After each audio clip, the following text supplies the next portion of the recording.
Brought to you by Sharda University.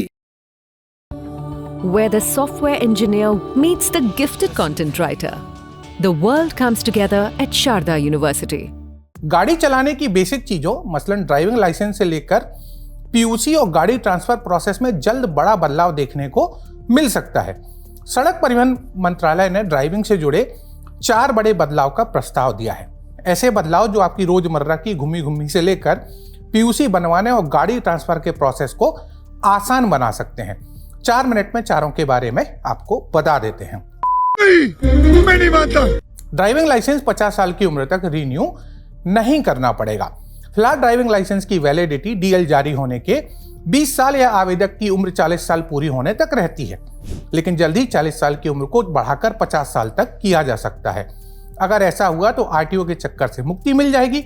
हालांकि इससे राज्य सरकारों की कमाई कम होने की आशंका है, इसलिए रिन्यूअल फीस को बरकरार रखा जा सकता है। यानी 20 साल पूरे होते ही आपको ऑनलाइन रिन्यूअल फीस भरनी पड़ सकती है। गाड़ी का पॉल्यूशन सर्टिफिकेट 3 साल तक वैलिड रहेगा। सरकार पीयूसीसी रिन्यू कराने का टाइम 1 साल से बढ़ाकर 3 साल कर सकती है।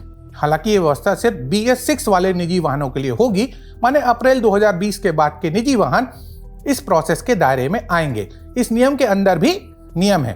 6 साल तक की पुरानी BS6 प्राइवेट गाड़ियों के मालिकों को हर साल pollution under control certificate renew कराने की जरूरत नहीं होगी, लेकिन 6 से 10 साल पुरानी BS6 गाड़ियों के लिए पीयूसी रिन्यू कराना हर साल जरूरी होगा और 10 साल से ज्यादा पुरानी गाड़ियों के लिए हर 6 महीने में ऐसा करना होगा।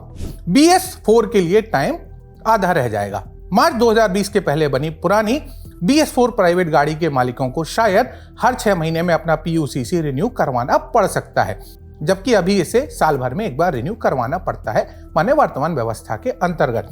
BS1 से BS3 गाड़ियों के लिए पीयूसीसी रिन्यूअल हर 3 महीने में अनिवार्य हो सकता है, जबकि अभी यह हर 6 महीने में करवाना होता है।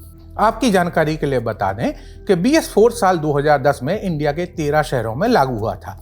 इसे साल 2017 में पूरे इंडिया में लागू किया गया। सरकार ने BS5 को स्किप करके 2020 में सीधे BS6 लागू किया, जो आज तक चल रहा है। गाड़ी ट्रांसफर कराने के लिए भी आपको 3 साल मिलेंगे। सड़क परिवहन मंत्रालय ने बिना री रजिस्ट्रेशन के किसी वाहन को दूसरे राज्य में रखने की अवधि को 3 साल करने का प्रस्ताव दिया है।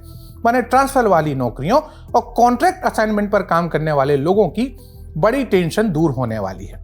वर्तमान में मोटर व्हीकल एक्ट की धारा 47 के तहत अगर किसी राज्य में रजिस्टर्ड वाहन दूसरे राज्य में 1 साल से अधिक समय तक रहता है तो उसके मालिक को नए राज्य में नया रजिस्ट्रेशन नंबर लेने के लिए आवेदन करना अनिवार्य होता है। ये प्रोसेस वाकई लंबा, उबाऊ और खर्चीला है, लेकिन अब इस अवधि को 3 साल कर सिस्टम को थोड़ा फ्लेक्सिबल किया जा सकता है। टाइम्स ऑफ इंडिया की रिपोर्ट के मुताबिक मोटर व्हीकल एक्ट में संशोधन के प्रपोजल को पिछले सप्ताह मंत्रियों के एक अनौपचारिक समूह के सामने पेश किया गया था। अगर ये नियम सड़क पर आया तो वाकई सुकून मिलेगा। ड्राइविंग लाइसेंस होल्डर्स की 2 कैटेगरी होगी। ट्रैफिक नियम तोड़ना अब सिर्फ जेब पर भारी नहीं होगा, बल्कि इसका असर ड्राइविंग लाइसेंस के प्रोसेस पर भी पड़ेगा। गाड़ी लेकर सड़क पर पायलट बनने वाले हैवी ड्राइवरों के लिए ड्राइविंग लाइसेंस रिन्यू करवाना मुश्किल हो सकता है। सरकार उन वाहन चालकों के लिए ड्राइविंग टेस्ट अनिवार्य करने जा रही है जो अपने ड्राइविंग लाइसेंस का नवीनीकरण करवाना चाहते हैं और जिनका ट्रैफिक नियमों के उल्लंघन का इतिहास रहा है। पहली बार ड्राइविंग लाइसेंस बनवाने पर तो तमाम तरीके के टेस्ट होते हैं, मगर नॉर्मल लाइसेंस रिन्यूअल के लिए ऐसा नहीं होता। आरटीओ ऑफिस जाने से काम हो जाता है, बशर्ते आपका वर्तमान लाइसेंस एक्सपायर हुए 1 साल से ज्यादा ना हुआ हो। बोले तो 20 साल वाली वर्तमान वैधता के अंदर आप बिना टेस्ट के लाइसेंस रिन्यू करा सकते हैं, लेकिन ये व्यवस्था नियम कानून मानने वालों के लिए है। नई व्यवस्था में ट्रैफिक नियमों का उल्लंघन करने वालों को टेस्ट देने की प्रक्रिया से गुजरना पड़ सकता है। कहने की बात यह कि अगर ये सारे नियम अमल में आए तो सफर वाकई में उर्दू का सफर रहेगा, अंग्रेजी का सफर नहीं। मेरा नाम है सूर्यकांत, कैमरे के पीछे है मेरे दोस्त राहुल। देखते रहिए दी लल्लन टॉप। अगर सब्सक्राइब नहीं किया है तो प्लीज सब्सक्राइब कर लीजिए, लाइक, शेयर और कमेंट भी करते रहिएगा।